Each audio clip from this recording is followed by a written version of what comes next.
pasture pork and lamb as well, predominantly to restaurants up and down the East Coast. And we market basically from Boston, Miami, and as far west as St. Louis.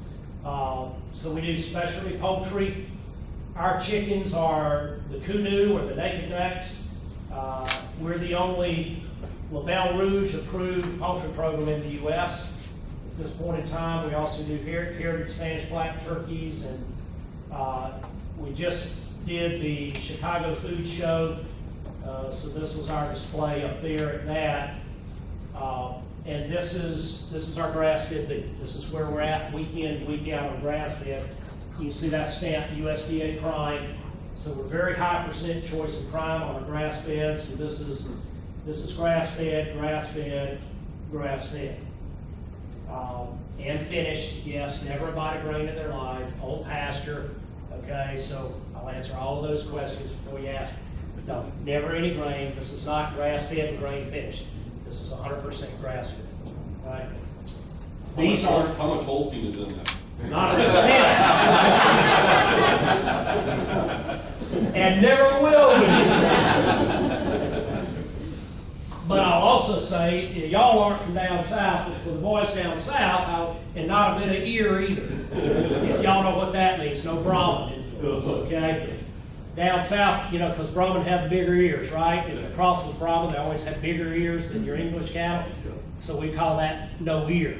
You know, if they don't have any Brahmin influence, we call those no-eared cattle. If they have Brahmin influence, we call them ear cattle. So, all right, these are select loads from, I just took, we're at a run rate right now about 3,500 head a year. But I just took pick loads out of the last 4 months, take a look at, but you can see, you know, the percent choice and prime out of each load. You know, so we're running right now on a 52-week a year, right at about 85% choice and prime on every load. And a load is 42 head of fats. So we'll run 85% choice and up on those. So yes, it's achievable. Yes, you can do it. Now, you know, obviously grass-fed has grown significantly in popularity over the last 2 decades. You know, many of you that have heard me talk, you've seen this. You know where we were in '98, an infantile industry, very much a tiny, tiny niche. But by the end of 16, we had more than $4 billion worth of grass-fed sold in the U.S. But look at the disparity here. 560 million of it was domestically produced, but 3.4 billion of those grass-fed beef sales in the U.S. last year were from imported grass-fed beef. Okay? So the imported boys are beating our socks off of us on grass-fed sales in the U.S. There's now more than 4,000 U.S. producers involved. It's been growing at a 21 to 25% rate annually, and it's now reached about 7.8% of total beef market share. So it's continuing to grow in that market share. To let you give you an idea of domestic production from July 15 to July 16, we harvested about 232,000 head, 189,000 of those by the branded programs, including like the Wisconsin Grass-Fed Beef Co-op.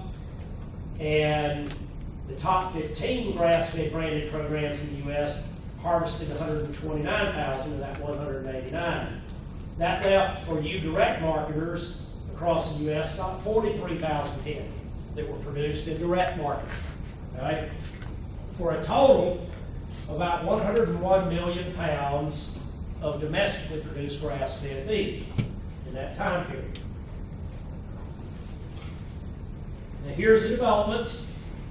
JBS has gotten into the domestic grass-fed. They purchased grass-run farms. They now also have an Australian organic grass-fed program that they're offering in the U.S. as well. Grass-fed hamburgers at all Carl's Jr.'s and Hardee's restaurants.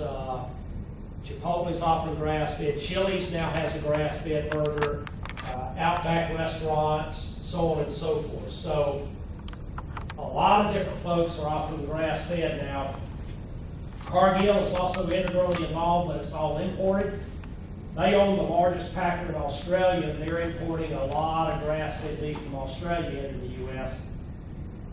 It's projected to reach about 30% of the total market share in the U.S. within 5 to 8 years.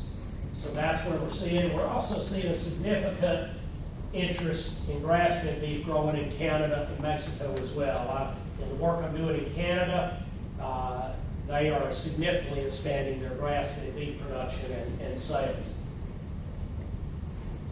We've done a lot of market research work. This was actually done back in '06, but it's very appropriate for today because it pretty much nailed to where we are today, 10 plus years later. But it identified these were the consumers that were most interested in grass-fed beef, and that has proved out over the last 10 years to be the primary purchasers of grass-fed beef. It also identified that there was a high acceptance rate among the consumer population in blind taste